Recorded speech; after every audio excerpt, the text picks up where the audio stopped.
ماشي مشجع ديال باريس سان جيرمان، غير عزيز علينا حكيمي، وجينا نتفرجوا في صحابو كيديو اللقب ديال كاس القارات. لحسن الحظ انني ملي جيت لقطر جبت معايا التوني ديالو، جاني الشاشه بلا مناقشه. شدينا الطريق وراها باش نتفرجوا في الانتر كونتيننتال، وما تحكروش هو كاس القارات واللي باينه غديه باري. جايين غنشطوا البطوله. دير لي معاك شي حاجه في يدك تاكلها وريح تفرج ليا في ملعب احمد بن علي. الجمهور ديال فلامينغو البرازيلي على اليمين، والجمهور ديال باريس سان جيرمان الفرنسي على اليسار. وكتشوف لي قدامك ها نونو مينديس، ها فيتينيا، ها البيت الاول. كنضحك ماشي بيت. حيدوا ليهم الفار وشوف لي البرازيليين شحال فرحوا، وهي تقول لهم باريس سان جيرمان ها هو واحد اخر حسبوه. ولكن صراحه فلامينغو بقاو مقاتلين حتى جابوا بلاتي فلامينغو، حطوا جورجينيو بالطريقه ديالو.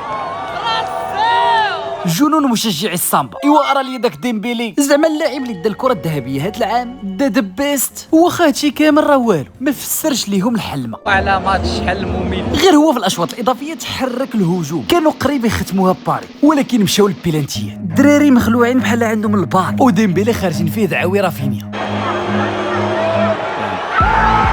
عتقهم غير الحارس اللي طاكا ليهم 4 ديال البيلانتيات وقال لهم هنيئا لكم. فيتينيا خدا احسن لاعب والكاس لباريس. هذه هي الهزه الكاس اللي غنديرو غدا لكاس العرب. ما تنساوش تابوناو وتتبعوا معايا الاجواء. هذا مكان تهلاو.